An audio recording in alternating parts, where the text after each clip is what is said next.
Channel ꯑꯁꯤꯅ ꯉꯁꯤꯁꯨ ꯃꯌꯥꯝꯕꯨ ꯏꯀꯣꯡꯅꯣꯅ ꯈꯣꯏꯔꯝꯖꯔꯤ꯫ ꯃꯍꯧꯁꯥꯒꯨꯝ ꯉꯁꯤꯁꯨ ꯑꯩꯒꯤ ꯅꯨꯡꯁꯤꯖꯔꯕ ꯁꯕꯁꯀ꯭ꯔꯥꯏꯕꯔꯁꯤꯡꯅ ꯊꯥꯕꯤꯔꯛꯄ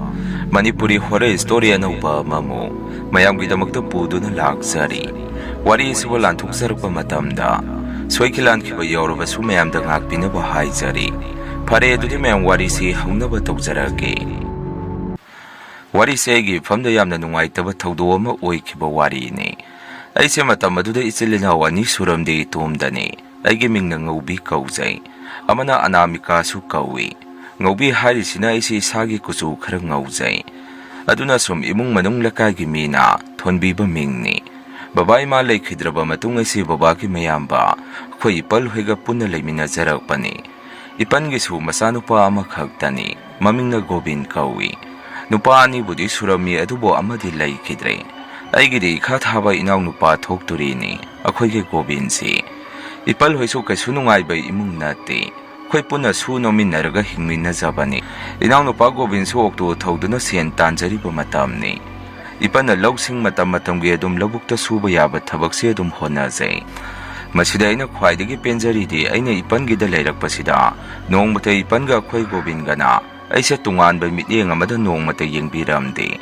ꯏꯄꯟꯅꯁꯨ ꯃꯥꯅ ꯄꯣꯛꯇ ꯍꯦꯛ ꯄꯣꯛꯆꯕ ꯃꯆꯥꯅꯨꯄꯤꯗꯧꯅ ꯈꯟꯖꯩ꯫ ꯏꯅꯥꯎꯅꯨꯄꯥ ꯒꯣꯕꯤꯟꯅꯁꯨ ꯑꯩꯁꯦ ꯄꯣꯛꯃꯤꯟꯅꯕ ꯃꯆꯦꯗꯧꯅ ꯑꯗꯨꯝ ꯈꯟꯖꯩ꯫ ꯃꯁꯤꯅꯤ ꯑꯩꯒꯤ ꯈ꯭ꯋꯥꯏꯗꯒꯤ ꯅꯤꯡꯕ ꯊꯨꯡꯖꯔꯤꯁꯤ꯫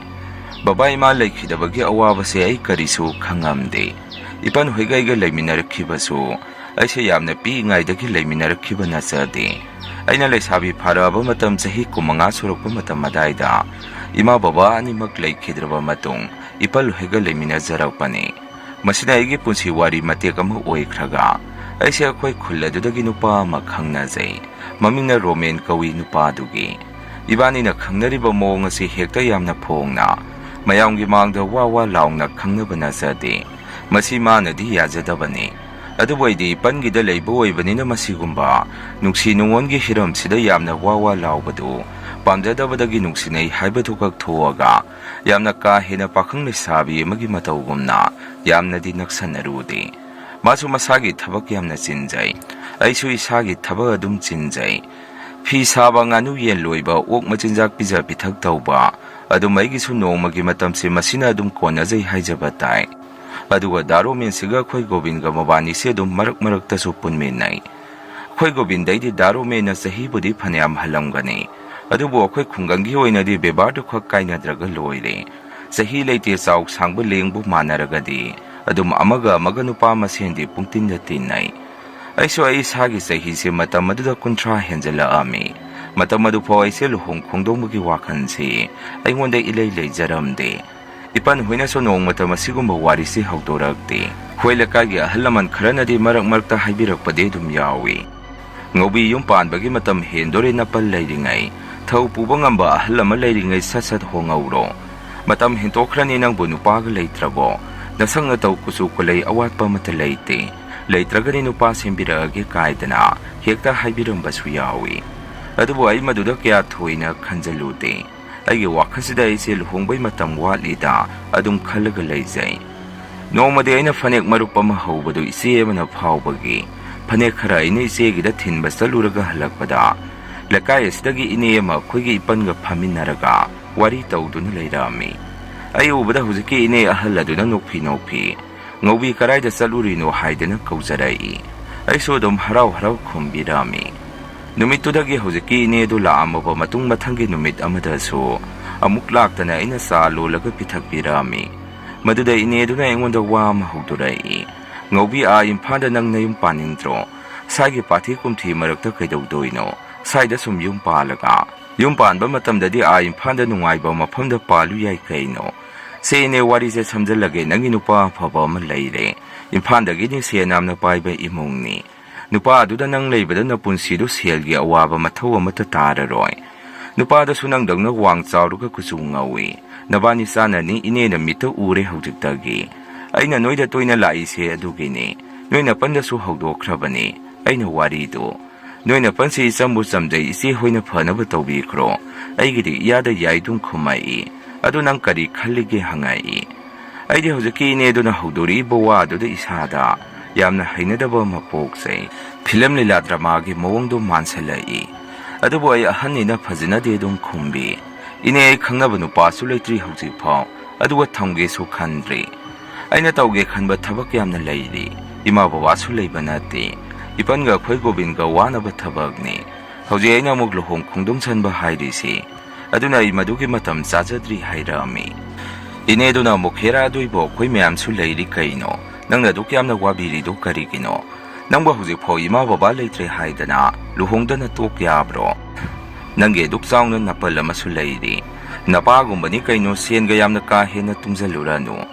ꯅꯪꯅ ꯁꯤꯗꯒꯤ ꯄꯨꯗꯣꯔꯤꯕ ꯁꯦꯟꯁꯤꯡ ꯑꯗꯨ ꯅꯪꯅ ꯂꯩꯗꯣꯔꯤꯕ ꯌꯨꯝ ꯑꯗꯨꯗꯗꯤ ꯑꯀꯪꯕ ꯎꯅꯥꯒꯨꯝꯕꯗꯤ ꯃꯤ ꯁꯦꯟ ꯅꯝꯊꯤꯈꯩ ꯄꯥꯏꯔꯤꯕ ꯏꯃꯨꯡꯅꯤ꯫ ꯑꯗꯨꯅ ꯌꯥꯔꯣ, ꯑꯩ ꯅꯨꯄꯥꯗꯨꯒꯤ ꯃꯃꯥ ꯃꯄꯥꯗꯁꯨ ꯌꯥꯔꯦ ꯍꯥꯏꯗꯅ ꯈꯨꯝꯈ꯭ꯔꯒꯦ꯫ ꯅꯣꯏ ꯅꯄꯟꯗꯁꯨ ꯑꯩꯅ ꯍꯥꯏꯅꯈ꯭ꯔꯕꯅꯤ ꯑꯁꯨꯝꯅ ꯒꯦꯠ ꯂꯥꯎꯅ ꯑꯩꯉꯣꯟꯗ ꯍꯦꯛꯇ ꯇꯛꯁꯜꯂꯛꯏ꯫ ꯃꯗꯨꯐꯥꯎ ꯑꯩ ꯀꯔꯤꯃꯠꯇ ꯈꯨꯝꯕꯤꯔꯝꯗꯦ꯫ ꯇꯧꯕꯇꯕꯨ ꯑꯩꯈꯣꯏ ꯏꯄꯟꯅꯐꯥꯎ ꯑꯩꯉꯣꯟꯗ ꯌꯥꯝꯅ ꯏꯀꯥꯏ ꯍꯪꯒꯣꯏꯅ ꯂꯨꯍꯣꯡꯅꯕ ꯋꯥꯐꯝ ꯑꯗꯨ ꯍꯧꯗꯣꯔꯛꯏ꯫ ꯑꯃꯔꯣꯝꯗ ꯑꯩꯗꯤ ꯏꯄꯟꯅ ꯋꯥ ꯑꯃ ꯍꯥꯏꯔꯛꯄꯁꯤ ꯏꯟꯗꯕ ꯉꯝꯃꯝꯗꯦ꯫ ꯏꯄꯟꯁꯨ ꯌꯥꯎꯁꯜꯂꯛꯄꯗꯒꯤ ꯑꯩꯁꯦ ꯑꯍꯤꯡ ꯀꯌꯥ ꯇꯨꯝꯕ ꯌꯥꯔꯝꯗꯦ꯫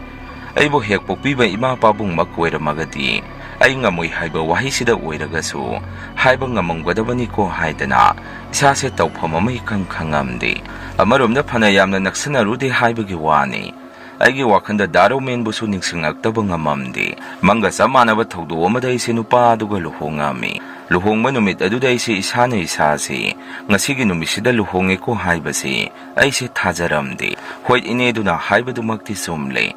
ꯑꯩꯅ ꯂꯨꯍꯣꯡꯉꯛꯏꯕ ꯏꯃꯨꯡ ꯑꯗꯨꯗꯤ ꯅꯨꯡꯉꯥꯏꯕꯒꯤ ꯄꯥꯡꯈꯩ ꯂꯩꯇ꯭ꯔꯦ꯫ ꯌꯨꯝꯀꯩ ꯁꯨꯃꯥꯡ ꯊꯦꯂꯣꯟ ꯑꯋꯥꯠꯄ ꯑꯃꯠꯇ ꯎꯗꯦ꯫ ꯆꯥꯎꯔꯕ ꯋꯥꯡꯂꯕ ꯌꯨꯝ ꯕꯤꯜꯗꯤꯡ ꯃꯌꯥꯝꯗꯨ ꯃꯗꯨ ꯎꯕꯗ ꯑꯩꯗꯤ ꯑꯅꯧꯕ ꯃꯄꯣꯛ ꯑꯃꯃꯨꯛ ꯃꯐꯝ ꯑꯃꯗ ꯄꯣꯛꯂꯕꯒꯨꯝ ꯈꯜꯂꯝꯃꯤ꯫ ꯑꯗꯨꯒ ꯑꯩꯉꯣꯟꯗ ꯆꯤꯡꯅꯕ ꯑꯃꯁꯨ ꯄꯣꯛꯈꯤ꯫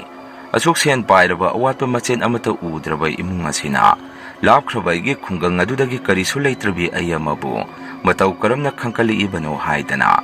ꯂꯨꯍꯣꯡꯉꯛꯏꯕ ꯑꯩꯒꯤ ꯅꯨꯄꯥꯗꯨꯁꯨ ꯁꯛꯇ ꯆꯨꯗ ꯀꯌꯥ ꯏꯋꯥꯠ ꯋꯥꯠꯇꯦ꯫ ꯍꯦꯛ ꯎꯕꯗ ꯂꯨꯝ ꯂꯥꯎꯔꯒ ꯁꯦꯟꯖꯥꯎ ꯄꯥꯏꯕ ꯃꯆꯥ ꯃꯁꯨꯗ ꯃꯥꯜꯂꯤ꯫ ꯁꯨꯝꯅ ꯑꯩꯁꯦ ꯂꯨꯍꯣꯡꯉꯛꯑꯕ ꯃꯇꯨꯡꯁꯤꯗ ꯏꯅꯦꯃꯤꯀꯣ, ꯑꯩꯒꯤ ꯅꯨꯄꯥ ꯃꯣꯏꯅ ꯑꯩꯁꯦ ꯑꯁꯨꯛꯀꯤ ꯃꯇꯤꯛ ꯂꯨꯅ ꯇꯧꯏ꯫ ꯏꯅꯦꯄꯣꯛꯅ ꯑꯩꯁꯦ ꯍꯞꯇꯥ ꯈꯨꯗꯤꯡꯒꯤ ꯕꯖꯥꯔ ꯀꯩꯊꯦꯜꯗ ꯄꯨꯏ,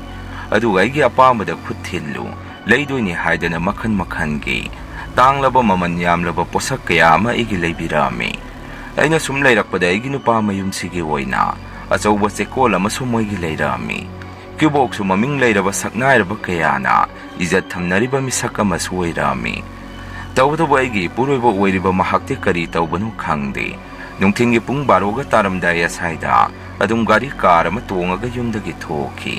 ꯍꯟꯖꯜꯂꯛꯄꯁꯨ ꯉꯟꯅ ꯑꯗꯨꯝ ꯍꯟꯖꯜꯂꯛꯏ꯫ ꯃꯥꯒꯤ ꯑꯩꯅ ꯌꯥꯝꯅ ꯄꯦꯟꯖꯕ ꯍꯥꯏꯔꯒꯗꯤ ꯌꯨ ꯆꯥꯛꯇꯤ ꯇꯧꯗꯕ ꯃꯥꯜꯂꯤ, ꯑꯗꯨꯝ ꯒ꯭ꯌꯥꯟ ꯇꯥꯅ ꯍꯜꯂꯛꯏ꯫ ꯃꯃꯥ ꯃꯄꯥꯕꯨꯁꯨ ꯌꯥꯝꯅ ꯏꯀꯥꯏ ꯍꯪꯒꯣꯏꯅ ꯆꯠꯆꯩ꯫ ꯃꯣꯏꯁꯦ ꯋꯥꯒ ꯀꯌꯥ ꯉꯥꯡꯅꯗꯦ, ꯑꯃꯅ ꯋꯥ ꯑꯃꯈꯛ ꯍꯥꯏꯕꯗ ꯌꯥꯅꯤꯕꯨ ꯑꯣꯏꯔꯣ ꯌꯥꯔꯣꯏꯕꯨ ꯑꯣꯏꯔꯣ ꯋꯥ ꯑꯅꯤ ꯁꯨꯅ ꯈꯨꯝꯅꯔꯝꯗꯦ꯫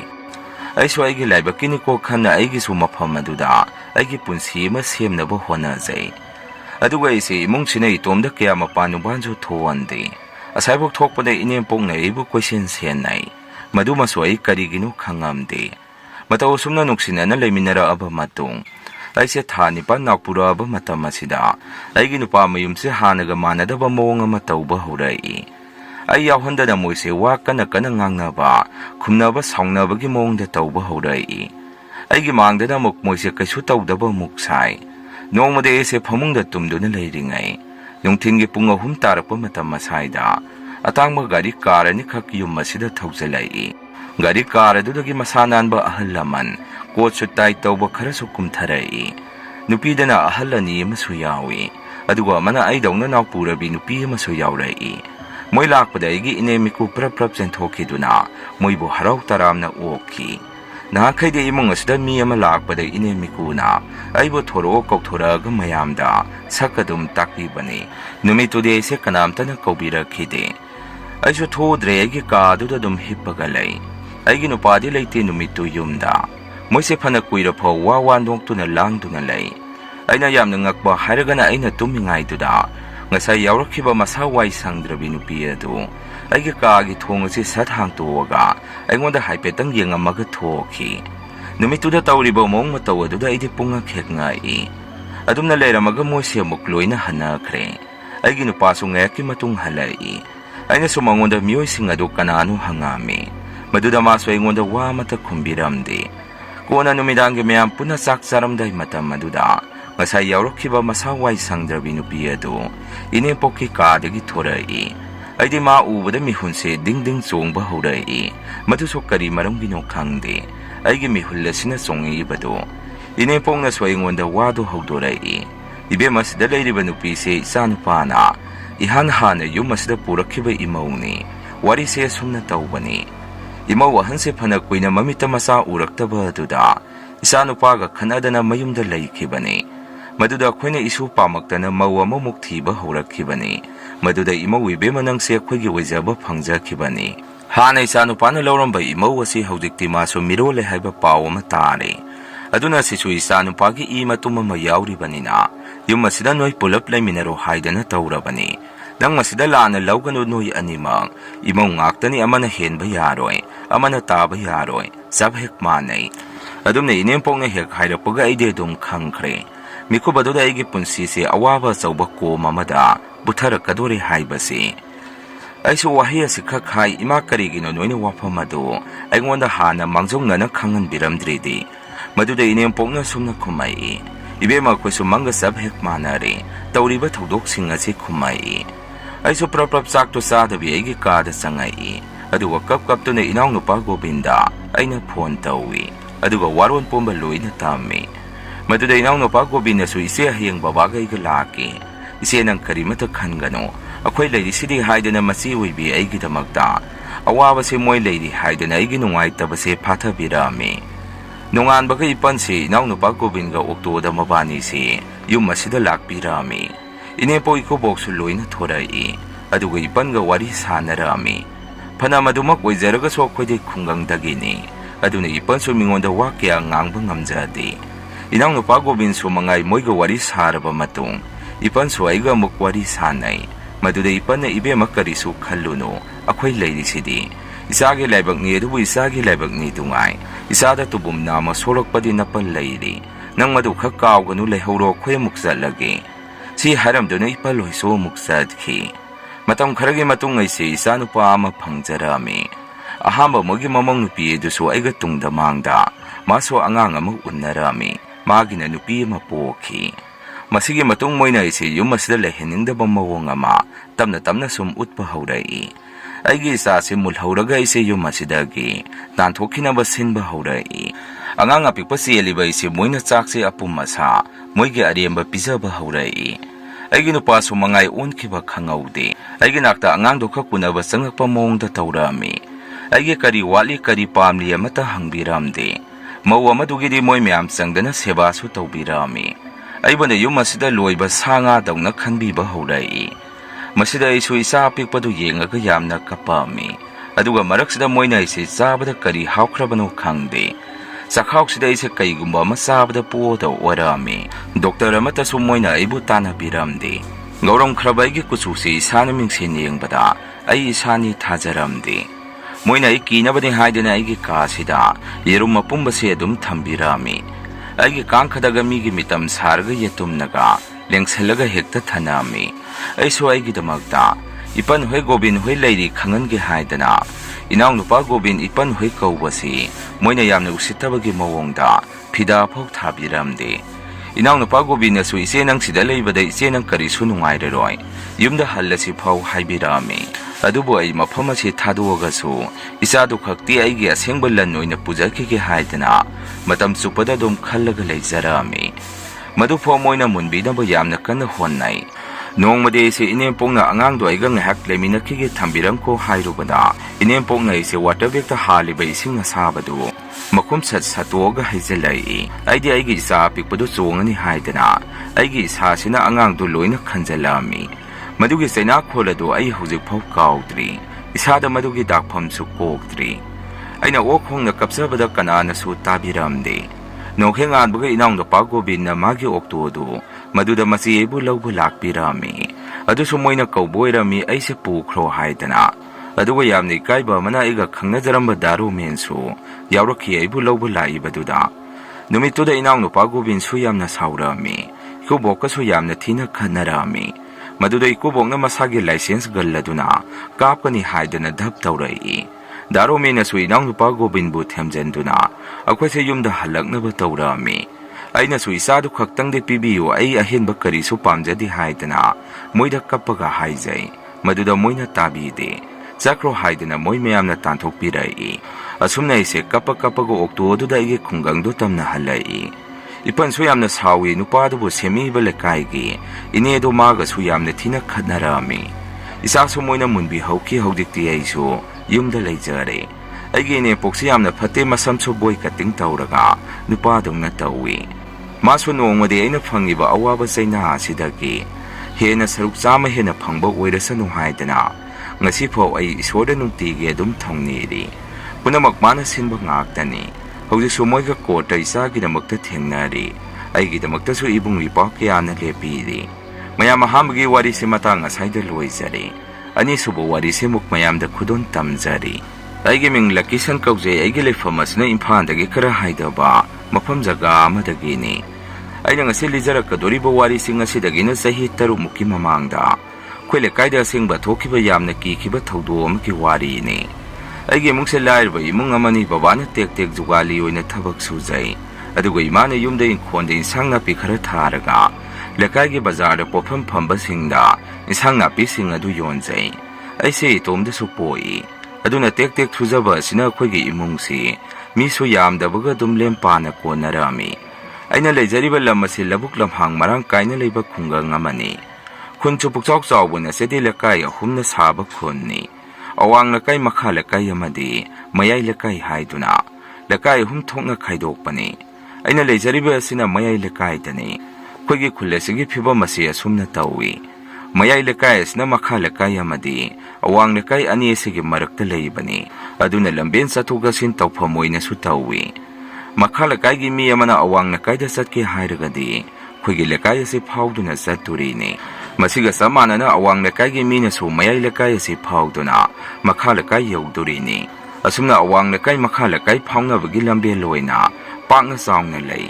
मयाय लेकायगी लेरक चंगफम अमसु मसिदा लेरिनी अदुना लमलोंग अहुम फांगबा लंबे लोइना लेरक मतोल असिदा लेरामी अइगे युम असिना लेरक मतोल असिदगी खजिक्तंग चंगसलगा लई खोगी लेकाय से युमसु फना यामना दुम ताई अदुगु युम अमगी इंखोल असि खरा मरंग काइनाबना असंग अमांदे दो मरांग काइना लई लेरक मतोल असिगे लमलोंग अहुम फांगबा सिदगी मयाय लेकाय असिदा खुंखाप 10 मुक चंगसलगा खोइना थेबोंग मखोंग हाइना खंगनाबा थेबोंग पानबी अचौबनी ओनसनदुना लंबेन मताई मताई दा हौबो मफा अमसु लई मफा असिदा थाइनादगी हेलोइ थोई अदमाइना दुम हाइनै अदुगा ख्वाइदगी साथिरिबा अमना थेबोंग पानबी हौरिबा असिसु माइबा अहल हनुबा अमगे युंगी थोंगानी अहल असिगे ममिंगना सुजाकांत कौई अहल असे थाइनादगी बाबा होइना नहा ओइरिङै मतमदगी दुम लाइटिन सानराबा अहलनी महिसु सुकिमति खैरामी अहल असना सानरिबा लाइटिन फतबा कया दुसु थैबोंग मखोंग असदा थादोक्तुना दुम थामी बाबा होइना खोइदा वारी दुम लिबिराई थांजा खुदिंगी अहल असना जो थैबोंग मखोंग असिदा लाइगी सक्थागना करिनु खंगदे हई लै चिंग थोइदिंगना सिंगबसे दुम थादोक्तुना अदाइदे लैबसे खोइना दुम थेंगनरामी लकाय असना सो दुम मसक खंगनबा अहलनी मिंगोंदा थोइना काइबा अहंदि नाते अदुना लकायनासु थोइना हेना माबु यंगसलुदे मखोइगे इमुंगसे माइबगे इमुंग ओइरे मयामना कीना हंगोइना चनबा इमुंग अमसु ओइ माइबसिगे यामना ngakliba amana baba hoige haktaktagi leramaba mahak ase ahan phanasu oirabani pongnasu makogado pungau hek ngaurabani adubu saisu yaudane ikan kanna chathoktasin adum ngamami खोले काइगी थेबोंग मखोंग असे मयामना लांदुना चटपा मतमदा किथिकिरो मदुम तौनरामी पोचै थादोक्तुना थंबा अदु उबदा हेना मिपाइबा अमसु पोआमी कनागुमा मी खरदि हैरा थेबोंग मखोंगदा थादोंबा सिंग अदु अदुम खुंदुना चाबसु यावरामी नुमिचाब युंखलकपा मतम नुमिदांगे अथेंगबा नाइतोम चटपा लेकाइगी मी सिंगदा नंगंदा नुंग मचाना पोपोम नुंग मसक्ति उदना थारकपा अमदि लंबे नाकन मताई मताइदा सोरोक्ता प्रेक प्रेक दुक दुक लाउना नुंग थादबगी मखोन से दुम तारिगी हाइनै खुने हेक खंगकपदगी थांजा नुमिकी नुमिदांगसी अहिंगा थेंगबदा मी कनासु चथोक चसिन तौनरामदे मरमदि माइबा अहलदुना नुमित अदुदा मागी लाइक खुरंगबदोरिबा अदु करंबा मतमदनो हाइबसी कनामतना खंगबनाते मिरक तालक मी चिलकपा टाइमिंगदा दु मागी लाइगे पोलम सिंग अदु थादोकपा थोरकतुरीनी aduna section tharangoina thangja numitki numidangsi ngamliba makhai nganna yumda dum hajanna durini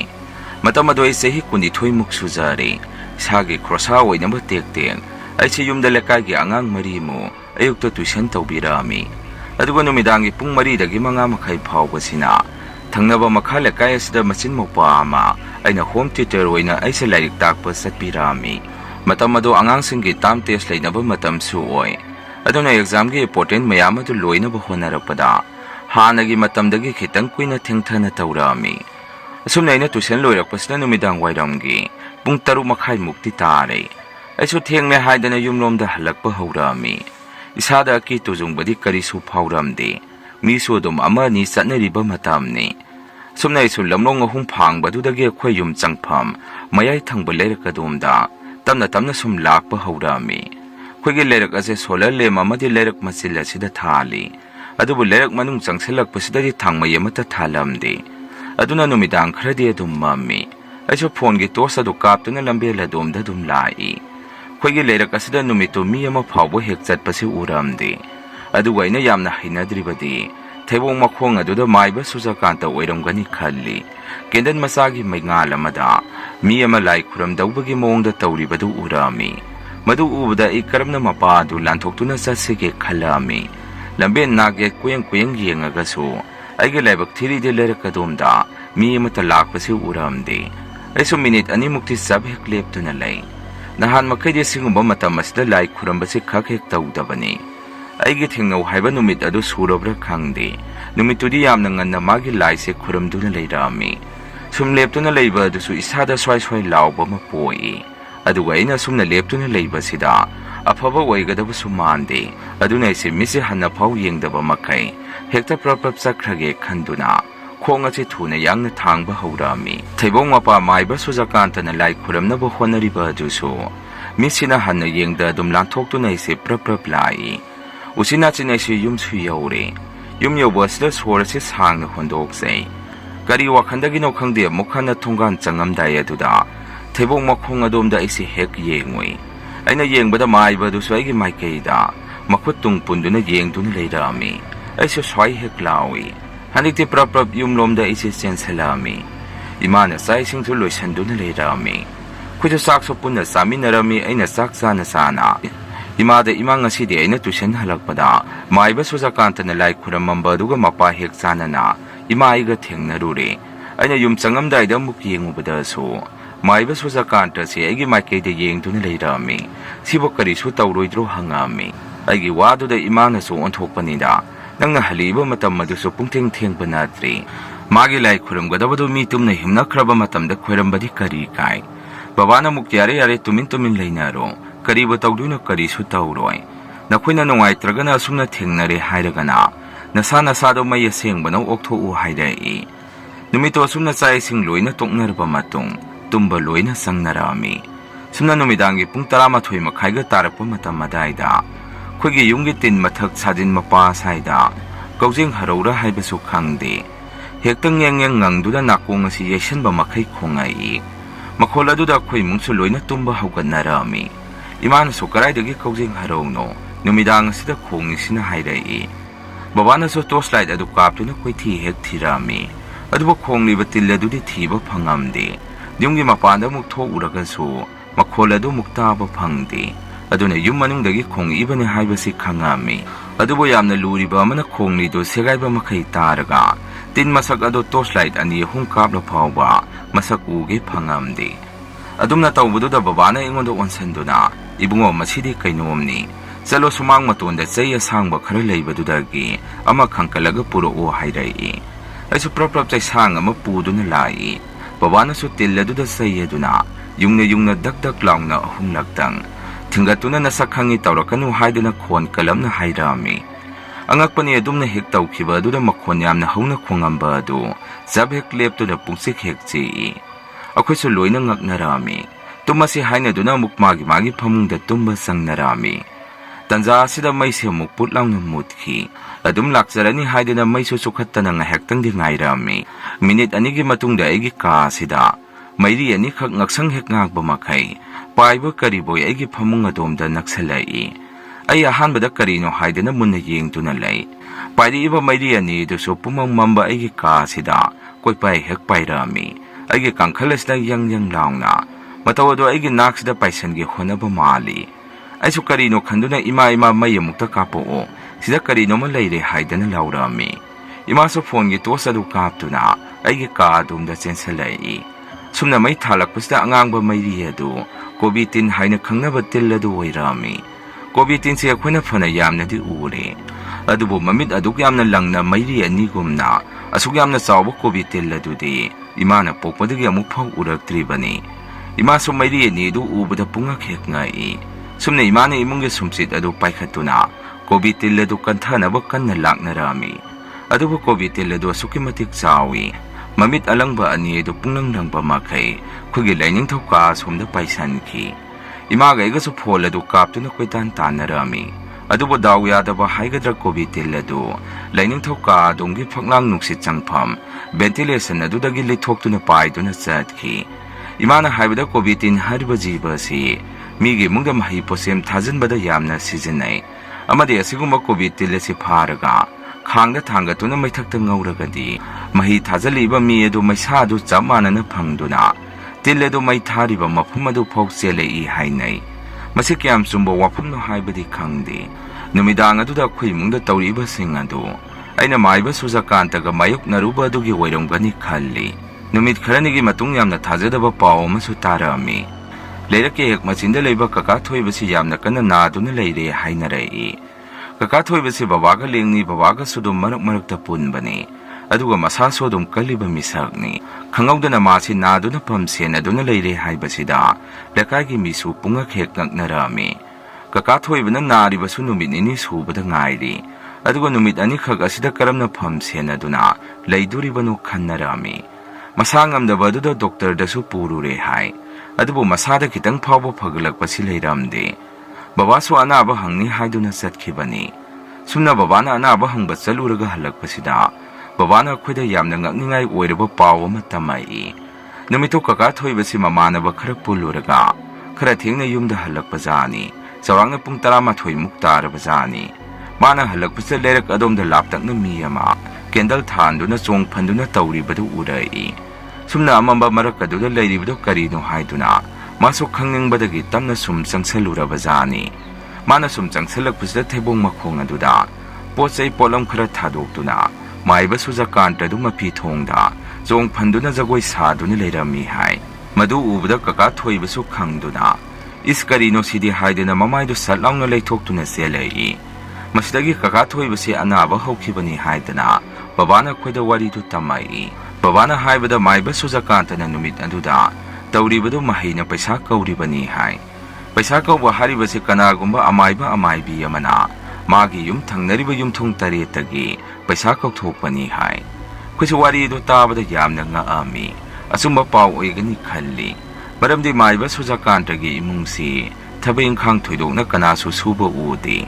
ꯃꯥꯏꯕ ꯁꯨꯖꯀꯥꯟꯇꯒꯤ ꯅꯨꯄꯤꯁꯨ ꯂꯩꯈꯤꯗꯕ ꯀꯨꯏꯔꯕꯅꯤ꯫ ꯃꯆꯥꯅꯨꯄꯥ ꯑꯗꯨꯁꯨ ꯒꯨꯂꯤ ꯆꯥꯕ ꯉꯥꯎꯁꯤꯟꯅꯕ ꯊꯕꯛ ꯁꯨꯅꯤꯡꯗꯕ ꯃꯤꯑꯣꯏꯅꯤ꯫ ꯑꯗꯨꯕꯨ ꯀꯗꯥꯏꯗꯒꯤ ꯄꯩꯁꯥꯅꯣ ꯈꯪꯗꯦ ꯀꯥꯔꯒ ꯂꯩꯗꯨꯅ ꯗ꯭ꯔꯦꯁꯀꯁꯤ ꯃꯈꯟ ꯃꯈꯟ ꯑꯗꯨꯝ ꯁꯦꯠ ꯆꯥꯔꯛꯑꯝꯃꯤ꯫ ꯃꯥꯏꯕ ꯁꯨꯖꯀꯥꯟꯇꯒ ꯌꯨꯝꯊꯪꯅꯔꯤꯕ ꯌꯨꯝꯁꯤꯡ ꯑꯁꯤ ꯊꯕꯛ ꯏꯪꯈꯥꯡ ꯐꯅ ꯌꯥꯝꯅ ꯁꯨ ꯅꯣꯝꯃꯒꯁꯨ ꯂꯥꯏꯔꯕꯅ ꯄꯠ ꯇꯠꯄ ꯍꯥꯏꯕꯗꯨ ꯑꯣꯏꯔꯛꯑꯝꯃꯤ꯫ ꯑꯗꯨꯒ ꯍꯥꯟꯅꯗꯒꯤ ꯄꯩꯁꯥ ꯀꯧꯏ ꯍꯥꯏꯕꯁꯤꯗꯤ ꯂꯩꯐꯨꯡ ꯑꯗꯨꯝ ꯁꯈꯤ ꯁꯥꯕꯣꯟꯗꯤ ꯂꯩꯇ ꯑꯗꯨꯝ ꯉꯥꯡꯅꯔꯤꯅꯤ꯫ ꯑꯗꯨꯒ ꯀꯅꯥꯒꯨꯝꯕ ꯑꯃꯅ ꯄꯩꯁꯥ ꯀꯧꯕꯁꯤ ꯖꯒꯣꯏ ꯁꯥꯗꯨꯅ ꯂꯩꯔꯝꯕ ꯊꯦꯡꯅꯔꯒꯗꯤ ꯖꯒꯣꯏ ꯁꯥꯔꯤꯕ ꯃꯤ ꯑꯗꯨ ꯈꯪꯍꯟꯕ ꯀꯤꯍꯟꯕ ꯇꯧꯔꯒꯗꯤ ꯃꯥꯅ ꯑꯗꯨꯗ ꯇꯧꯔꯝꯃꯤꯕ ꯑꯗꯨ ꯆꯩꯕꯤ ꯆꯩꯊꯦꯡ ꯐꯪꯏ ꯍꯥꯏ꯫ ꯑꯗꯨꯒ ꯃꯁꯤꯒꯤ ꯇꯥꯏꯌꯣꯟꯅꯕꯗ ꯖꯒꯣꯏ ꯁꯥꯗꯨꯅ ꯂꯩꯔꯝꯃꯤꯕ ꯑꯗꯨꯗ ꯀꯅꯥꯒꯨꯝꯕ ꯑꯃꯅ ꯈꯪꯕ ꯀꯤꯕ ꯄꯣꯛꯈ꯭ꯔꯕꯗꯤ ꯃꯤꯗ ꯑꯣꯏꯅ ꯑꯋꯥꯕ ꯇꯥꯒꯜꯂꯤ ꯍꯥꯏꯕꯁꯤ ꯄꯨꯄꯨ ꯍꯣꯏꯅ ꯍꯥꯏꯕꯤꯔꯛꯑꯝꯃꯤ꯫ ꯃꯁꯤꯃꯛ ꯑꯣꯏꯒꯅꯤ ꯈꯜꯂꯤ ꯀꯀꯥ ꯊꯣꯏꯕꯗ ꯇꯥꯔꯤꯕ ꯗꯁꯥ ꯑꯁꯤ꯫ ꯁꯨꯝꯅ ꯕꯕꯥꯅ ꯑꯅꯥꯕ ꯍꯪꯉꯨꯕ ꯍꯦꯛ ꯅꯣꯡꯉꯥꯟꯕꯒ ꯀꯀꯥ ꯊꯣꯏꯕꯁꯤ ꯂꯩꯇ꯭ꯔꯦ ꯍꯥꯏꯕ ꯄꯥꯎ ꯑꯃ ꯇꯥꯅꯔꯛꯏ꯫ ꯃꯌꯥꯝꯁꯨ ꯂꯣꯏꯅ ꯉꯛꯅꯔꯕꯅꯤ꯫ ꯏꯀꯟ ꯀꯟꯅ ꯊꯕꯛ ꯏꯪꯈꯥꯡꯁꯨ ꯅꯣꯝꯗꯨꯅ ꯆꯠꯂꯝꯃꯤꯕ ꯃꯤ ꯑꯃꯅ ꯅꯣꯡ ꯅꯤꯅꯤꯁꯤꯗ ꯍꯦꯛꯇ ꯂꯩꯈꯤꯗꯕ ꯑꯗꯨꯗ ꯑꯁꯨꯝꯅ ꯀꯀꯥ ꯊꯣꯏꯕꯒꯤ ꯃꯊꯧ ꯃꯉꯝꯁꯨ ꯃꯌꯥꯝꯅ ꯄꯥꯡꯊꯣꯛꯄ ꯑꯗꯨꯝ ꯆꯠꯅꯔꯛꯑꯝꯃꯤ꯫ ꯀꯀꯥ ꯊꯣꯏꯕꯒꯤ ꯃꯆꯥꯅꯨꯄꯥ ꯑꯃ ꯃꯄꯥꯟ ꯂꯝꯗ ꯂꯥꯏꯔꯤꯛ ꯇꯝꯕꯒꯤ ꯂꯩꯈꯤꯕꯅꯤ꯫ ꯃꯥꯕꯨ ꯊꯣꯔꯛꯄ ꯉꯥꯏꯕꯗ ꯀꯀꯥ ꯊꯣꯏꯕꯒꯤ ꯄꯣꯠꯂꯣꯏꯕꯁꯤ ꯅꯨꯃꯤꯗꯥꯡꯗ ꯑꯣꯏꯅ ꯇꯥꯔꯛꯑꯝꯃꯤ꯫ ꯅꯨꯃꯤꯗꯥꯡ ꯋꯥꯏꯔꯝꯒꯤ ꯄꯨꯡ 8ꯀ ꯇꯥꯔꯛꯄꯁꯤꯗ ꯄꯣꯠꯂꯣꯏꯅꯕ ꯁꯦꯝ ꯁꯥꯕ ꯄꯨꯝꯅꯃꯛ ꯂꯣꯏꯔꯗꯨꯅ ꯄꯣꯠꯂꯣꯏꯕ ꯍꯧꯔꯛꯄꯁꯤꯗ ꯀꯗꯣꯝꯗꯒꯤ ꯅꯨꯡꯁꯤꯠꯅꯣ ꯈꯪꯗꯦ ꯄꯣꯂꯣꯏꯔꯤꯕ ꯑꯗꯨꯒꯤ ꯃꯩꯈꯨ ꯃꯌꯥꯝ ꯑꯗꯨ ꯃꯨꯁꯨꯛ ꯃꯨꯅ ꯃꯁꯥ ꯇꯨꯝꯕ ꯉꯥꯏꯔꯤꯕ ꯃꯌꯥꯝꯗꯨꯒꯤ ꯃꯥꯏꯀꯩꯗ ꯎꯔꯨ ꯍꯦꯛ ꯎꯪꯕ ꯃꯀꯩ ꯍꯨꯝꯖꯤꯜꯂꯛꯇꯨꯅ ꯃꯌꯥꯝꯁꯤ ꯃꯩꯈꯨ ꯃꯔꯛ ꯑꯗꯨꯗ ꯅꯥꯇꯣꯜ ꯑꯁꯤ ꯐꯤꯅ ꯈꯨꯝꯗꯨꯅ ꯈꯥꯡꯅꯔꯛꯑꯝꯃꯤ꯫ ꯑꯃꯨꯛꯁꯨ ꯃꯪ ꯃꯌꯥ ꯅꯥꯄꯤ ꯑꯁꯣꯡꯕ ꯑꯗꯣꯝꯗ ꯁꯣꯔꯣꯠ ꯁꯔꯥꯠ ꯍꯧꯗꯣꯡ ꯃꯆꯥ ꯈꯣꯡꯕꯒꯤ ꯃꯈꯣꯟꯁꯤ ꯑꯃꯨꯛ ꯇꯥꯅꯔꯛꯑꯝꯃꯤ꯫ ꯀꯤꯅ ꯎꯆꯤꯟ-ꯅꯥꯆꯤꯟꯅ ꯄ꯭ꯔꯞ ꯄꯣꯂꯣꯏꯕ ꯑꯗꯨꯁꯨ ꯂꯣꯏꯁꯤꯜꯂꯛꯑꯝꯃꯤ꯫ ꯃꯪ ꯀꯥꯅꯔꯛꯄꯒꯤ ꯌꯨꯝꯗ ꯍꯟꯅꯔꯛꯄ ꯑꯗꯨꯗꯁꯨ ꯉꯁꯥꯏꯒꯤ ꯄꯣꯂꯣꯏꯕꯒꯤ ꯃꯩꯈꯨꯒꯤ ꯃꯅꯝ ꯑꯗꯨ ꯑꯩꯈꯣꯏꯒꯤ ꯅꯥꯇꯣꯜ ꯑꯁꯤꯗ ꯑꯗꯨꯝ ꯅꯝꯗꯨꯅ ꯂꯩꯔꯛꯑꯝꯃꯤ꯫ ꯅꯨꯃꯤꯠꯇꯣ ꯑꯗꯨꯝꯅ ꯍꯧꯈꯤꯗꯨꯅ ꯀꯀꯥ ꯊꯣꯏꯕꯒꯤ ꯑꯁꯇꯤꯁꯨ ꯑꯗꯨꯝ ꯂꯣꯏꯁꯤꯟꯈ꯭ꯔꯦ꯫ ꯑꯗꯨꯕꯨ ꯌꯥꯝꯅ ꯊꯥꯖꯗꯕ ꯄꯥꯎ ꯑꯃꯅ ꯀꯀꯥ ꯊꯣꯏꯕꯒꯤ ꯏꯃꯨꯡꯁꯤ ꯌꯥꯝꯅ ꯇꯝꯅꯔꯦ꯫ ꯃꯈꯣꯏꯒꯤ ꯊꯣꯡꯒꯥꯟ ꯐꯥꯎꯗꯨꯅ ꯃꯤ ꯆꯠꯄ ꯀꯤꯅꯔꯦ ꯍꯥꯏꯕ ꯄꯥꯎ ꯑꯃꯁꯨ ꯇꯥꯅꯔꯛꯑꯝꯃꯤ꯫ ꯀꯀꯥ ꯊꯣꯏꯕꯒꯤ ꯌꯨꯝꯗ ꯑꯍꯤꯡ ꯂꯦꯛꯄꯤꯔꯤꯕ ꯂꯩꯀꯥꯏꯒꯤ ꯑꯍꯟꯁꯤꯡꯅꯁꯨ ꯃꯈꯣꯏꯗ ꯇꯧꯔꯛꯄ ꯁꯞꯇ꯭ꯔ ꯃꯌꯥꯝ ꯑꯗꯨꯅ ꯑꯍꯤꯡꯗ ꯃꯤꯠ ꯀꯛꯂꯥ ꯑꯃꯠꯇ ꯎꯏꯁꯟꯕ ꯐꯥꯎꯕ ꯉꯝꯗ꯭ꯔꯦ ꯍꯥꯏ꯫ ꯇꯨꯝꯃꯤꯉꯩꯗ ꯐꯩꯖꯨꯞ ꯆꯤꯡꯈꯠꯂꯛꯄ ꯃꯤ ꯑꯃꯅ ꯇꯨꯝꯃꯤꯉꯩ ꯂꯥꯟꯗꯨꯅ ꯁꯠ ꯆꯠꯈꯤꯕꯒꯤ ꯃꯇꯧ ꯑꯃꯗꯤ ꯊꯣꯡꯒꯥꯟꯗ ꯃꯤ ꯑꯃꯁꯨ ꯃꯣꯂꯤ ꯊꯣꯛꯈꯤꯕꯁꯤ ꯑꯗꯨꯝ ꯎꯏ ꯍꯥꯏꯅꯔꯛꯑꯝꯃꯤ꯫ ꯀꯀꯥ ꯊꯣꯏꯕꯒꯤ ꯊꯣꯡꯒꯥꯜ ꯑꯁꯤꯗꯁꯨ ꯀꯀꯥ ꯊꯣꯏꯕꯒꯤ ꯁꯛꯇꯝ ꯑꯃ ꯂꯦꯞꯇꯨꯅ ꯂꯩꯕꯁꯤ ꯑꯗꯨꯝ ꯎꯏ ꯍꯥꯏꯅꯔꯛꯏ꯫ ꯁꯤꯒꯨꯝꯕ ꯀꯌꯥ ꯑꯁꯤꯅꯁꯨ ꯂꯩꯔꯛꯇ ꯃꯤ ꯆꯠꯄꯁꯦ ꯈꯔꯗꯤ ꯂꯦꯞꯅꯔꯕꯅꯤ꯫ ꯑꯩꯒꯤ ꯇꯨꯏꯁꯟꯁꯤꯗꯤ ꯂꯦꯞꯄ ꯌꯥꯕꯁꯨ ꯅꯠꯇꯦ, ꯑꯗꯨꯅ ꯍꯥꯟꯅꯒꯨꯝꯅ ꯑꯩꯗꯤ ꯑꯗꯨꯝ ꯂꯩꯔꯛ ꯑꯗꯣꯝꯗ ꯆꯠꯊꯣꯛ ꯆꯠꯁꯤꯟ ꯇꯧꯔꯛꯑꯝꯃꯤ꯫ ꯑꯩꯅ ꯍꯜꯂꯛꯄ ꯃꯇꯝ ꯑꯗꯨ ꯈꯔꯁꯨ ꯉꯜꯂꯤꯕꯅꯤ꯫ ꯑꯩꯒꯤ ꯂꯥꯏꯕꯛ ꯊꯤꯕ ꯍꯥꯏꯒꯗ꯭ꯔꯥ ꯅꯨꯃꯤꯠ ꯑꯗꯨꯗ ꯃꯤꯁꯤ ꯏꯇꯥꯛ ꯍꯦꯛ ꯇꯥꯛꯏ꯫ ꯁꯨꯝ ꯂꯥꯛꯄꯁꯦ ꯂꯩꯔꯛ ꯃꯆꯤꯟ ꯌꯧꯁꯤꯜꯂꯛꯇꯨꯅ ꯀꯀꯥ ꯊꯣꯏꯕꯒꯤ ꯊꯣꯡꯒꯥꯟ ꯃꯄꯥꯁꯨ ꯌꯧꯁꯤꯜꯂꯛꯏ꯫ ꯑꯩꯅ ꯃꯈꯣꯏꯒꯤ ꯊꯣꯡꯒꯥꯟ ꯃꯄꯥ ꯑꯗꯨ ꯍꯦꯛ ꯂꯥꯟꯊꯣꯛꯀꯦ ꯍꯥꯏꯗꯅ ꯇꯧꯔꯛꯄꯗꯨꯗ ꯑꯩꯒꯤ ꯇꯨꯡ ꯑꯁꯤꯗ ꯑꯍꯝ ꯍꯥ ꯍꯥꯏꯗꯅ ꯈꯣꯟ ꯀꯜꯂꯞꯅ ꯃꯤ ꯑꯃꯅ ꯈꯧꯗꯤꯃꯛꯄꯒꯤ ꯃꯈꯣꯟꯁꯦ ꯇꯥꯔꯛꯏ꯫ ꯑꯩꯁꯨ ꯁ꯭ꯋꯥꯏ ꯍꯦꯛ ꯂꯥꯎꯏ ꯇꯨꯡꯁꯠ ꯂꯥꯎꯅ ꯑꯣꯟꯊꯣꯛꯇꯨꯅ ꯑꯩꯁꯨ ꯍꯥꯏꯐꯦꯠ ꯍꯦꯛ ꯌꯦꯡꯉꯤ꯫ ꯑꯗꯨꯕꯨ ꯀꯅꯥꯁꯨ ꯂꯩꯕꯗꯤ ꯎꯔꯝꯗꯦ꯫ ꯍꯥꯊꯨ ꯑꯃꯨꯛ ꯑꯩꯁꯤ ꯈꯣꯡꯀꯥꯞ ꯂꯥꯎꯅ ꯊꯥꯡꯗꯨꯅ ꯑꯩꯁꯤ ꯑꯃꯨꯛ ꯆꯠꯂꯛꯑꯝꯃꯤ꯫ ꯑꯩꯒꯤ ꯇꯨꯡ ꯑꯁꯤꯗꯁꯨ ꯈꯣꯡꯎꯞ ꯕꯨꯠ ꯇꯣꯡꯗꯨꯅ ꯆꯠꯄ ꯃꯈꯣꯟꯒ ꯂꯣꯏꯅꯅ ꯃꯤ ꯈꯔꯅ ꯑꯩꯕꯨ ꯇꯥꯟꯅꯔꯛꯄꯒꯨꯝ ꯇꯧꯔꯛꯏ꯫ ꯑꯩ ꯍꯟꯗꯛꯇꯤ ꯀꯤꯕꯣꯏ ꯀꯔꯤꯕꯣꯏ ꯆꯦꯟꯕ ꯍꯧꯔꯛꯏ꯫ ꯁꯨꯝ ꯆꯦꯜꯂꯛꯄꯅ ꯊꯩꯕꯣꯡ ꯃꯈꯣꯡ ꯑꯗꯨꯁꯨ ꯌꯧꯁꯤꯜꯂꯛꯑꯝꯃꯤ꯫ ꯊꯩꯕꯣꯡ ꯃꯈꯣꯡ ꯑꯗꯨꯗꯁꯨ ꯃꯤ ꯑꯃ ꯂꯦꯞꯄꯁꯤ ꯎꯔꯛꯑꯝꯃꯤ꯫ ꯑꯩꯁꯨ ꯐꯔꯦꯗ ꯃꯤ ꯑꯃꯗꯤ ꯂꯝꯕꯦꯜ ꯑꯁꯤꯗ ꯊꯣꯔꯛꯑꯕ ꯃꯥꯜꯂꯦ ꯈꯟꯗꯨꯅ ꯃꯥꯏꯀꯩ ꯑꯗꯣꯝꯗ ꯍꯥꯏꯐꯦꯠ ꯆꯪꯁꯤꯜꯂꯛꯑꯝꯃꯤ꯫ ꯑꯩꯅ ꯆꯪꯁꯤꯜꯂꯛꯄ ꯑꯗꯨꯗꯁꯨ ꯃꯥꯡꯗ ꯂꯦꯞꯄꯤꯕ ꯅꯨꯄꯥ ꯑꯗꯨꯗꯤ ꯀꯀꯥ ꯊꯣꯏꯕ ꯑꯣꯏꯗꯨꯅ ꯂꯩꯔꯛꯑꯝꯃꯤ꯫ ꯑꯩ ꯍꯟꯗꯛꯇꯤ ꯀꯤꯕꯗ ꯂꯣꯏꯈꯤ꯫ ꯌꯨꯝꯗꯗꯤ ꯌꯧꯔꯒꯦ ꯍꯥꯏꯗꯅ ꯂꯥꯎ ꯈꯣꯡꯗꯨꯅ ꯆꯦꯜꯂꯛꯏ꯫ ꯎꯆꯤꯟ-ꯅꯥꯆꯤꯟ ꯌꯨꯝꯗꯤ ꯌꯧꯁꯤꯜꯂꯛꯂꯦ꯫ ꯕꯕꯥ ꯏꯃꯥꯗꯁꯨ ꯑꯩꯒꯤ ꯏꯇꯧ ꯑꯗꯨꯗ ꯄꯨꯡꯉꯛ ꯍꯦꯛ ꯉꯛꯏ꯫ ꯑꯩꯅ ꯄꯥꯎ ꯄꯨꯝꯅꯃꯛ ꯇꯝꯂꯦ, ꯃꯈꯣꯏꯅꯁꯨ ꯀꯔꯤꯁꯨ ꯇꯧꯔꯣꯏ꯫ ꯁꯣꯔꯥꯠ ꯂꯣꯏꯗꯕꯒꯤ ꯃꯊ꯭ꯋꯥꯏ ꯃꯃꯤꯗꯨ ꯊꯦꯡꯅꯕ ꯑꯣꯏꯔꯤꯅꯤ ꯍꯥꯏꯗꯅ ꯑꯩꯕꯨ ꯃꯩ ꯑꯁꯦꯡꯕꯅ ꯑꯣꯛꯊꯣꯛꯄꯤꯔꯛꯑꯝꯃꯤ꯫ ꯁꯨꯝꯅ ꯀꯀꯥ ꯊꯣꯏꯕꯒꯤ ꯊꯋꯥꯏ ꯊꯦꯡꯅꯩ ꯍꯥꯏꯕꯁꯤ ꯂꯩꯀꯥꯏꯒꯤ ꯃꯤ ꯀꯌꯥ ꯑꯃꯁꯨ ꯍꯥꯏꯅꯔꯛꯏ꯫ ꯀꯀꯥ ꯊꯣꯏꯕꯒꯤ ꯁꯣꯔꯥꯠ ꯂꯣꯏꯈ꯭ꯔꯕ ꯃꯇꯨꯡ ꯂꯩꯔꯛꯇ ꯀꯀꯥ ꯊꯣꯏꯕꯒꯤ ꯊꯋꯥꯏ ꯎꯏ ꯍꯥꯏꯅꯔꯝꯕꯗꯨ ꯈꯔꯗꯤ ꯐꯔꯛꯑꯝꯃꯤ꯫ ꯊꯥ 1.5 ꯍꯧꯖꯤꯟꯈ꯭ꯔꯦ꯫ ꯅꯨꯃꯤꯠꯇꯣ ꯑꯩꯈꯣꯏ ꯁ꯭ꯀꯨꯜ ꯇꯝꯃꯤꯟꯅꯔꯛꯄ ꯏꯃꯥꯟꯅꯕ ꯈꯔ ꯄꯨꯟꯅ ꯆꯥꯛ ꯑꯃꯠꯇ ꯆꯥꯅꯁꯤ, ꯎꯅꯗꯕ ꯀꯨꯏꯔꯦ ꯍꯥꯏꯗꯅ ꯆꯥꯛꯀꯤ ꯄ꯭ꯔꯣꯒ꯭ꯔꯥꯝ ꯑꯃ ꯁꯤꯜꯂꯛꯑꯝꯃꯤ꯫ ꯑꯌꯨꯛ ꯅꯨꯡꯊꯤꯟꯗꯤ ꯊꯕꯛ ꯑꯃꯃꯝ ꯂꯣꯏꯅ ꯆꯠꯅꯕꯅꯤꯅ ꯅꯨꯃꯤꯗꯥꯡ ꯑꯣꯏꯅ ꯆꯥꯛ ꯑꯗꯨ ꯒ꯭ꯌꯥꯟ ꯇꯥꯅ ꯁꯤꯜꯂꯁꯤ ꯍꯥꯏꯅꯔꯛꯑꯝꯃꯤ꯫ ꯆꯥꯛ ꯁꯤꯜꯂꯤꯕ ꯃꯐꯝ ꯑꯁꯤꯅ ꯑꯋꯥꯡ ꯂꯩꯀꯥꯏꯒꯤ ꯏꯃꯥꯟꯅꯕ ꯁꯨꯔꯁ ꯍꯣꯏꯗꯅꯤ꯫ ꯁꯨꯝꯅ ꯃꯌꯥꯝꯁꯤ ꯅꯨꯃꯤꯗꯥꯡ ꯑꯗꯨ ꯆꯥꯛ ꯆꯥꯅꯕ ꯀꯟꯅ ꯁꯤꯜ ꯂꯥꯡꯅꯔꯛꯑꯝꯃꯤ꯫ ꯅꯨꯃꯤꯗꯥꯡꯒꯤ ꯄꯨꯡ 12 ꯇꯥꯔꯛꯑꯕꯅꯤ꯫ ꯊꯦꯡꯂꯦ ꯍꯥꯏꯅꯗꯨꯅ ꯑꯩꯈꯣꯏ ꯃꯌꯥꯝꯁꯦ ꯀꯥꯏꯅꯔꯁꯤ ꯍꯥꯏꯅꯗꯨꯅ ꯃꯥꯒꯤ ꯌꯨꯝ ꯃꯥꯏꯀꯩ ꯄꯥꯡꯅꯔꯛꯑꯝꯃꯤ꯫ ꯑꯩꯈꯣꯏ ꯂꯩꯀꯥꯏꯗꯒꯤꯁꯨ ꯃꯣꯆꯥ ꯀꯧꯕ ꯏꯃꯥꯟꯅꯕ ꯑꯃꯒ ꯀꯦꯅꯦꯗꯤ ꯀꯧꯕ ꯏꯃꯥꯟꯅꯕ ꯑꯃꯒ ꯑꯩꯈꯣꯏ ꯑꯍꯨꯝꯅꯤ ꯂꯩꯔꯛ ꯑꯗꯣꯝꯗ ꯆꯪꯉꯛꯇꯣꯔꯤꯁꯤ꯫ ꯁꯨꯝꯅ ꯁꯨꯝ ꯆꯪꯉꯛꯄꯁꯤꯗ ꯊꯩꯕꯣꯡ ꯃꯈꯣꯡ ꯑꯗꯨꯗ ꯀꯦꯟꯗꯜ ꯊꯥꯟꯗꯨꯅ ꯃꯤ ꯑꯃ ꯖꯒꯣꯏ ꯁꯥꯔꯤꯕꯗꯨ ꯃꯗꯨ ꯑꯩꯈꯣꯏꯅ ꯎꯔꯛꯏ꯫ ꯑꯩꯈꯣꯏꯁꯨ ꯂꯣꯏꯅ ꯈꯪꯂꯕꯅꯤ ꯀꯀꯥ ꯊꯣꯏꯕꯒꯤ ꯃꯤꯁꯤꯒꯤ ꯍꯥꯛꯇꯛꯇꯒꯤ ꯃꯥꯏꯕ ꯁꯨꯖꯀꯥꯟꯇꯒꯤ ꯃꯐꯤ ꯊꯣꯡꯗꯅ ꯖꯒꯣꯏ ꯁꯥꯗꯨꯅ ꯅꯨꯃꯤꯗꯥꯡꯗ ꯄꯩꯁꯥ ꯀꯧꯕꯒꯤ ꯊꯧꯑꯣꯡ ꯑꯁꯤ ꯂꯩꯀꯥꯏ ꯑꯍꯨꯝꯒꯤ ꯃꯤ ꯄꯨꯝꯕ ꯂꯣꯏꯅ ꯇꯥꯟꯅꯔꯕꯅꯤ꯫ ꯏꯃꯥꯟꯅꯕ ꯀꯦꯅꯦꯗꯤꯅ ꯚꯥꯏ ꯑꯥꯗ ꯎꯔꯤꯁꯤ ꯃꯥꯏꯕ ꯁꯨꯖꯀꯥꯟꯇꯗꯨ ꯁꯣꯏꯗꯅ ꯑꯣꯏꯒꯅꯤ꯫ ꯃꯣꯆꯥꯅꯁꯨ ꯃꯥꯅꯤ ꯚꯥꯏ, ꯃꯌꯥꯝꯅ ꯄꯩꯁꯥ ꯀꯧꯏ ꯍꯥꯏꯔꯤꯕꯗꯨ ꯃꯁꯤ ꯑꯣꯏꯒꯅꯤ꯫ ꯑꯩꯅ ꯁꯨꯝ ꯇꯥꯕꯗ ꯑꯗꯨꯃꯥꯏꯅ ꯄꯩꯁꯥ ꯀꯧꯔꯝꯕꯁꯤ ꯊꯦꯡꯅꯔꯒꯗꯤ ꯃꯤ ꯑꯗꯨ ꯈꯪꯍꯟ ꯀꯤꯍꯟꯕ ꯇꯧ꯫ ꯑꯩꯈꯣꯏꯅ ꯃꯉꯣꯟꯗꯒꯤ ꯄꯥꯡꯒꯜ ꯍꯦꯜꯂꯤ ꯈꯪꯍꯜꯂꯨ ꯍꯥꯏꯅꯕꯅꯤ꯫ ꯀꯥꯟꯅꯗꯦ, ꯉꯁꯤꯗꯤ ꯇꯥꯟ ꯆꯞ ꯆꯥꯔꯦ, ꯃꯁꯤ ꯍꯦꯛꯇ ꯈꯪꯍꯜꯂꯁꯤ ꯍꯥꯏꯅꯗꯨꯅ ꯏꯃꯥꯟꯅꯕ ꯃꯣꯆꯥꯁꯤ ꯈꯔꯁꯨ ꯀꯤꯒꯟꯗꯦ꯫ ꯃꯣꯆꯥꯅ ꯍꯥꯏꯕꯒꯤ ꯃꯇꯨꯡ ꯏꯟꯅ ꯑꯩꯈꯣꯏꯁꯨ ꯍꯣꯏ ꯌꯥꯔꯦ ꯍꯥꯏꯅꯗꯨꯅ ꯂꯝꯕꯦꯟ ꯅꯥꯀꯟꯗ ꯇꯞꯅ ꯂꯨꯝꯗꯨꯅ ꯐꯝꯆꯤꯠ ꯆꯠꯇꯨꯅ ꯃꯥꯏꯕ ꯁꯨꯖꯀꯥꯟꯇꯅ ꯖꯒꯣꯏ ꯁꯥꯔꯤꯕ ꯑꯗꯣꯝꯗ ꯇꯞꯅ ꯆꯪꯁꯤꯜꯂꯛꯏ꯫ ꯃꯣꯆꯥꯅ ꯂꯝꯕꯦꯟ ꯅꯥꯀꯟꯗꯒꯤ ꯂꯩꯇꯨꯝ ꯑꯆꯧꯕ ꯑꯃ ꯈꯨꯡꯀꯠꯂꯒ ꯃꯐꯤ ꯊꯣꯡꯗꯅ ꯖꯒꯣꯏ ꯁꯥꯔꯤꯕ ꯃꯥꯏꯕ ꯁꯨꯖꯀꯥꯟꯇꯒꯤ ꯃꯥꯏꯀꯩ ꯑꯗꯣꯝꯗ ꯗꯨꯞ ꯂꯥꯎꯅ ꯂꯪꯁꯤꯜꯂꯛꯑꯝꯃꯤ꯫ ꯐꯤꯡꯅ ꯌꯨꯝꯂꯣꯝꯗ ꯊꯨꯅ ꯆꯦꯟꯁꯤꯟꯈꯤ꯫ ꯃꯥꯒꯤ ꯃꯇꯧꯗꯨꯗ ꯑꯩꯈꯣꯏ ꯑꯍꯨꯝꯁꯨ ꯍꯥꯏꯐꯦꯠ ꯅꯣꯛꯑꯝꯃꯤ꯫ ꯑꯗꯨꯒ ꯑꯩꯈꯣꯏꯁꯦ ꯑꯩꯈꯣꯏꯒꯤ ꯌꯨꯝꯗ ꯑꯗꯨꯝ ꯆꯪꯅꯔꯛꯏ꯫ ꯅꯨꯃꯤꯠꯇꯨꯒꯤ ꯃꯇꯨꯡ ꯅꯣꯡ ꯅꯤꯅꯤꯃꯨꯛ ꯂꯩꯔꯒ ꯃꯥꯏꯕ ꯁꯨꯖꯀꯥꯟꯇꯁꯤ ꯀꯟꯅ ꯅꯥꯗꯨꯅ ꯂꯩꯔꯦ ꯍꯥꯏꯕ ꯄꯥꯎ ꯑꯃ ꯇꯥꯔꯛꯑꯝꯃꯤ꯫ ꯑꯩꯈꯣꯏ ꯃꯌꯥꯝꯒꯤ ꯋꯥꯈꯜꯗꯁꯨ ꯃꯥꯏꯕ ꯁꯨꯖꯀꯥꯟꯇꯁꯤ ꯍꯥꯟꯅꯒꯤ ꯃꯇꯧꯒꯨꯝꯅ ꯀꯟꯅ ꯅꯥꯔꯝꯃꯒꯁꯨ ꯑꯗꯨꯝ ꯐꯔꯛꯀꯅꯤ ꯍꯥꯏꯗꯅ ꯈꯜꯂꯨꯕꯅꯤ꯫ ꯑꯗꯨꯕꯨ ꯌꯥꯝꯅ ꯊꯥꯖꯗꯕ ꯃꯑꯣꯡꯗ ꯃꯥꯏꯕ ꯁꯨꯖꯀꯥꯟꯇꯁꯤ ꯏꯀꯨꯏ ꯀꯨꯏꯗꯅ ꯁꯤꯔꯦ ꯍꯥꯏꯕ ꯄꯥꯎ ꯑꯃ ꯇꯥꯔꯛꯏ꯫ ꯂꯩꯀꯥꯏ ꯃꯤꯌꯥꯝꯁꯨ ꯄꯨꯡꯉꯛ ꯍꯦꯛ ꯉꯛꯅꯔꯝꯃꯤ꯫ ꯃꯁꯥꯗ ꯑꯅꯥ ꯑꯌꯦꯛ ꯂꯩꯇꯦ ꯍꯥꯏꯅꯔꯤꯕ ꯃꯥꯏꯕ ꯁꯨꯖꯀꯥꯟꯇꯅ ꯈꯪꯍꯧꯗꯅ ꯂꯩꯈꯤꯗꯕ ꯑꯁꯤꯗ ꯃꯤꯁꯤꯡ ꯑꯁꯤ ꯂꯣꯏꯅ ꯉꯛꯅꯔꯝꯃꯤ꯫ ꯁꯨꯝꯅ ꯃꯥꯏꯕ ꯁꯨꯖꯀꯥꯟꯇꯅ ꯂꯩꯈꯤꯗꯕ ꯅꯨꯃꯤꯠ ꯑꯁꯤꯗ ꯂꯩꯀꯥꯏꯒꯤ ꯍꯨꯏꯁꯤꯡ ꯑꯁꯤ ꯑꯁꯨꯛꯀꯤ ꯃꯇꯤꯛ ꯀꯞꯄꯛꯑꯝꯃꯤ꯫ ꯄꯣꯠꯂꯣꯏꯕ ꯂꯣꯏꯕꯒꯤ ꯃꯪ ꯀꯥꯅꯔꯛꯄꯗꯁꯨ ꯇꯨꯡ ꯑꯁꯤꯗ ꯃꯤ ꯏꯟꯅꯔꯛꯄꯗꯧꯅ ꯁꯣꯛꯄ꯭ꯔꯦꯛ ꯌꯥꯝꯅ ꯇꯧꯔꯛꯏ꯫ ꯅꯨꯃꯤꯗꯥꯡ ꯆꯦꯛꯃꯨꯛ ꯂꯥꯎꯗ꯭ꯔꯕ ꯃꯇꯝ ꯑꯗꯨꯗꯁꯨ ꯍꯨꯏꯁꯤꯡ ꯑꯁꯤꯅ ꯂꯩꯔꯛ ꯄꯣꯟꯁꯥꯡ ꯑꯁꯤꯗ ꯍꯟꯗꯣꯛ ꯍꯟꯖꯤꯟ ꯀꯞꯇꯨꯅ ꯃꯤ ꯑꯃ ꯏꯟꯅꯕꯗꯧꯅ ꯑꯗꯨꯝ ꯀꯣꯏꯆꯠ ꯆꯠꯇꯨꯅ ꯂꯩ꯫ ꯍꯨꯏ ꯀꯞꯄꯒꯤ ꯃꯈꯣꯜ ꯑꯁꯤꯅꯁꯨ ꯃꯤ ꯂꯣꯏꯅ ꯀꯤꯅꯔꯝꯃꯤ꯫ ꯅꯨꯃꯤꯗꯥꯡꯗ ꯆꯠꯇ ꯌꯥꯗꯕ ꯊꯕꯛ ꯆꯠꯂꯨꯔꯒ ꯍꯜꯂꯛꯄꯗꯅ ꯃꯤꯔꯧ ꯃꯅꯝꯁꯦ ꯑꯗꯨꯝ ꯂꯝꯕꯦꯟ ꯆꯠꯄꯗ ꯅꯝꯃꯝꯃꯤ꯫ ꯑꯗꯨꯒ ꯑꯃꯨꯕ ꯄꯔꯦꯡ ꯊꯩꯕꯣꯡ ꯃꯈꯣꯡ ꯑꯗꯨꯗ ꯂꯦꯞꯇꯨꯅ ꯑꯗꯨꯝ ꯂꯩꯔꯝꯕꯁꯦ ꯊꯦꯡꯅꯔꯝꯃꯤ꯫ ꯑꯃꯨꯕ ꯃꯤꯇꯝꯁꯤꯡ ꯑꯗꯨ ꯊꯦꯡꯅꯔꯨꯔꯒꯗꯤ ꯋꯥꯟꯊꯕꯁꯨ ꯌꯥꯎꯅꯔꯝꯃꯤ꯫ ꯃꯥꯏꯕ ꯀꯧꯗꯨꯅ ꯂꯥꯏ ꯇꯤꯟꯒꯤ ꯄꯣꯠꯂꯝ ꯆꯥꯔꯝ ꯊꯥꯗꯣꯛꯅꯕꯁꯨ ꯌꯥꯎꯔꯝꯃꯤ꯫ ꯌꯨꯝꯒꯤ ꯊꯣꯡꯒꯥꯟꯁꯤꯡ ꯑꯁꯤꯗꯁꯨ ꯌꯨꯝꯗ ꯂꯣꯏꯖꯔꯤꯕ ꯍꯨꯏ ꯍꯧꯗꯣꯡꯁꯤꯡ ꯑꯁꯤꯅ ꯂꯦꯞꯇꯨꯅ ꯇꯦꯡꯊꯥꯗꯨꯅ ꯁꯥꯡꯅ ꯁꯥꯡꯅ ꯆꯤꯡꯗꯨꯅ ꯀꯞꯄꯁꯦ ꯑꯗꯨꯝ ꯇꯧꯔꯛꯑꯝꯃꯤ꯫ ꯃꯁꯤꯅ ꯑꯍꯤꯡꯗ ꯃꯄꯥꯟ ꯂꯤꯄꯥꯟ ꯊꯣꯛꯄꯁꯨ ꯉꯝꯅꯔꯝꯗꯦ꯫ ꯃꯇꯧ ꯑꯁꯨꯝꯅ ꯑꯀꯤ ꯑꯈꯪ ꯃꯌꯥꯝꯁꯦ ꯇꯧꯔꯛꯄꯗꯒꯤ ꯂꯩꯀꯥꯏꯒꯤ ꯃꯤꯌꯥꯝꯁꯦ ꯃꯤꯇꯤꯡ ꯇꯧꯗꯨꯅ ꯀꯔꯤ ꯀꯔꯝ ꯇꯧꯕ ꯍꯥꯏꯗꯅ ꯋꯥ ꯇꯥꯟꯅꯔꯝꯃꯤ꯫ ꯃꯥꯏꯕ ꯃꯥꯏꯕꯤ ꯇꯥꯟꯅꯔꯒꯁꯨ ꯂꯥꯏ ꯐꯠꯇꯕ ꯃꯌꯥꯝ ꯑꯃ ꯂꯩꯀꯥꯏ ꯑꯁꯤꯗ ꯆꯠꯇꯨꯅ ꯂꯩꯔꯦ ꯍꯥꯏꯕꯤꯔꯛꯏ꯫ ꯁꯨꯝꯅ ꯃꯤꯌꯥꯝ ꯈꯟꯅꯗꯨꯅ ꯃꯥꯏꯕ ꯁꯨꯖꯀꯥꯟꯇꯒꯤ ꯁꯨꯔꯥꯠ ꯍꯦꯛ ꯂꯣꯏꯈꯤꯕꯒ ꯂꯩꯀꯥꯏꯒꯤ ꯌꯨꯝꯊꯣꯡ ꯈꯨꯗꯤꯡꯒꯤ ꯆꯦꯡ ꯈꯤꯇꯪ ꯈꯤꯇꯪ ꯑꯃꯒ ꯄꯨꯈꯠꯅꯗꯨꯅ ꯃꯥꯏꯕ ꯃꯥꯏꯕꯤ ꯀꯌꯥꯒ ꯂꯣꯏꯅꯅ ꯐꯠꯇꯕ ꯂꯥꯏꯁꯤꯡ ꯑꯗꯨ ꯇꯥꯟꯈꯤ꯫ ꯃꯁꯤꯗꯒꯤ ꯂꯩꯀꯥꯏ ꯑꯁꯤꯗ ꯇꯥꯔꯝꯕ ꯑꯀꯤ ꯑꯈꯪ ꯀꯌꯥꯗꯨ ꯇꯞꯅ ꯇꯞꯅ ꯐꯈꯤ꯫ ꯃꯁꯤꯅꯤ ꯃꯌꯥꯝ ꯉꯁꯤꯒꯤ ꯔꯤꯑꯦꯜ ꯍꯣꯔꯔ ꯁ꯭ꯇꯣꯔꯤ꯫ ꯃꯊꯪꯒꯤ ꯋꯥꯔꯤ ꯊꯥꯒꯠꯂꯛꯄꯗ ꯃꯌꯥꯝ ꯄꯨꯟꯅ ꯑꯃꯨꯛ ꯊꯦꯡꯅꯔꯁꯤ꯫ ꯉꯁꯤꯒꯤꯗꯤ ꯃꯌꯥꯝꯗꯒꯤ ꯀꯥꯏꯅꯅꯕ ꯕꯤꯗꯥꯏ ꯂꯧꯖꯔꯤ꯫